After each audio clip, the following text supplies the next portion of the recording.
So then guys, we have just had the leak that you've probably been waiting for. What is the benchmark scores of the new A19 Pro that Apple just advertised yesterday at their all-dropping event? Well, the great news is we have the scores for Geekbench 6, we have the single core, we have the multi-core score, and we also have the metal graphics scores as well. What's brilliant news for both the iPhone 17 Pro Max models and also for the likes of the iPhone Air, because both of these have an A19 chip Pro inside of it. So let's get started right away and let me show you some of these leaks. So let's begin with the likes of the iPhone Air. And the iPhone Air, as you can see right here, well, the score is really good. Again, we have got 3,781 in single core performance. What is absolutely mind-blowing. This is definitely a fantastic boost, what we have right here. Then also for multi-core performance, just look at that. It's 9,553. This is very comparable to the likes of, say, even the M2 chip, what only came out a few years ago with multi-core performance. And this is amazing to see this.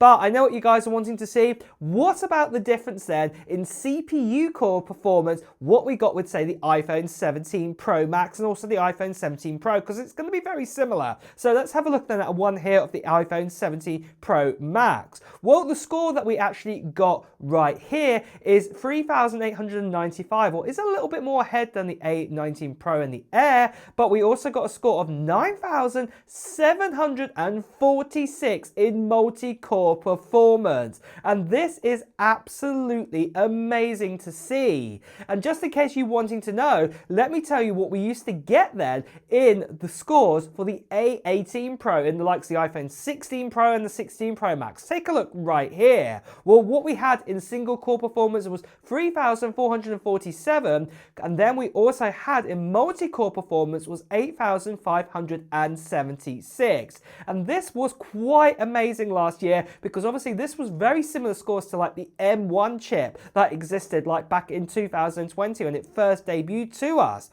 So this is incredible how we're getting these gains again this time round, like going from like M1 to M2 in multi-core performance, but with the A19 Pro, you know, over the A18 Pro. And do remember there is a big difference here too, that we actually only have 4 efficiency cores and we have 2 performance cores inside of the A19 Pro in the CPU, whereas say like an M1 and the M2, well, they only have a 8-core CPU. So you know that is more. They actually have the likes of 4 efficiency cores and 4 performance cores. So we're getting more power here with, you know, less efficiency cores, well, the same amount of efficiency cores, but less performance cores. We've only got 2, but yet we're getting something very, very similar, and yet even single core performance is way, way ahead here. But I know what you're going to be asking me next is, what does this look like on the chart? And also, if we throw in the mix here a competitor like Android, so I'm going to say the Samsung Galaxy S25 Ultra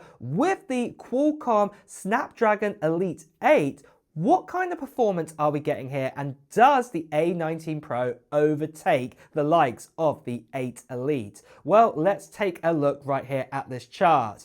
And as you can see right here then, the differences. So I'm just going to go over this very, very briefly. You can see that obviously the A18 Pro is definitely a little bit more behind. Now the single core performance has gone up a little bit here, but just have a look then at that A19 Pro there. You know, with the iPhone Air, it is definitely ahead. It is brilliant. And obviously, look at the iPhone 17 Pro Max. Obviously, it can flex its muscles a little bit more because we have that vapor chamber and aluminum as well. So that is helping out here. So you can see the difference here. Look at that. 3,895 compared to 3,447, and again 9,746 compared to 8,576 on the Pro Max models. And just even looking here at the Snapdragon 8 Elite, its single core performance sucks. pretty much. 2,862. Single core performance, even on the A18 Pro, was better here.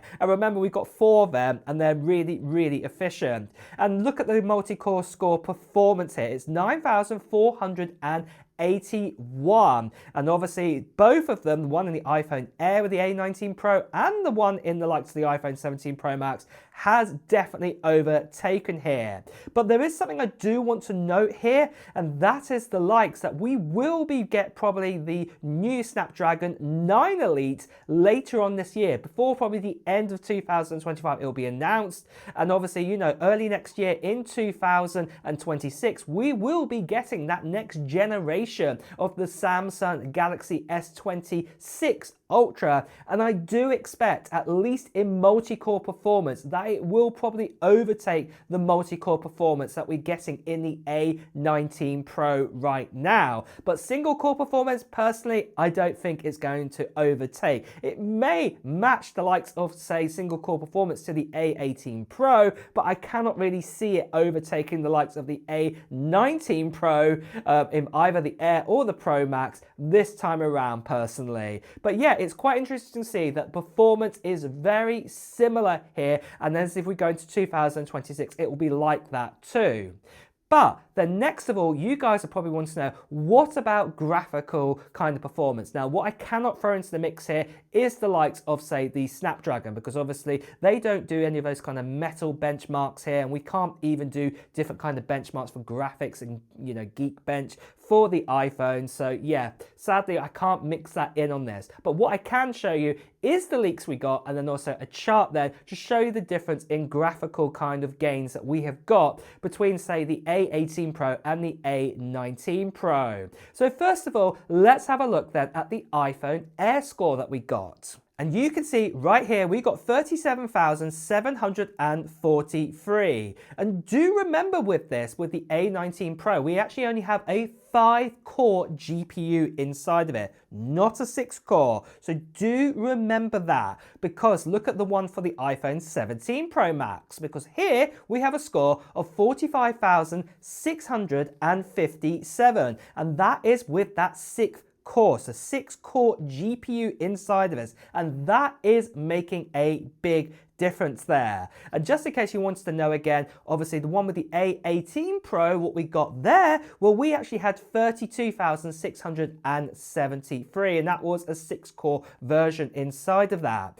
But you probably want to see all of this in a chart, so let me show you again what this looks like. So you can see right here that even the likes of the iPhone Air with its 5-core, so 1 less core than what the A18 Pro with its 6-core had, it's still overtaken it. It's gone up by, you know, by about 5,000 in score here. 37,000 compared to 32,000. That is amazing. But then obviously the 17 Pro Max with the 6 cores inside of it, the A19 Pro, yeah, it is way ahead than what we had with the original, you know, A18 Pro 6-core. And do remember, that was a phenomenal graphical chip, but we have definitely advanced here with this. And do also remember that Apple also did talk about yesterday that they've added, you know, extra new caches into the cores this time, especially the efficiency cores, to make them even better inside the likes of the A19 Pro. This is going to help out a lot. And then obviously for the actual graphical cores too,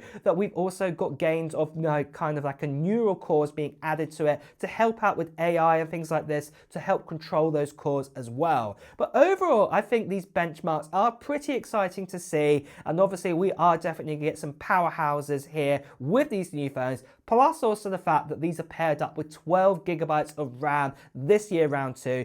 Definitely some great gains here. But what are your thoughts on this? What do you think of the performance then on the A19 Pro inside of the iPhone Air and also the iPhone 17 Pro and the iPhone 17 Pro Max? Are you impressed with them this year, or were you expecting more from it? Well, let me know in the comments below. And with that as well, guys, it's time to wrap up this video too. So if you have enjoyed watching it, please do press the like button. As always, if you want to hear the latest Apple news, reviews and comparisons, make sure you subscribe to this channel and hit that notification bell. Until next time, guys, I'll see you really soon. Take care.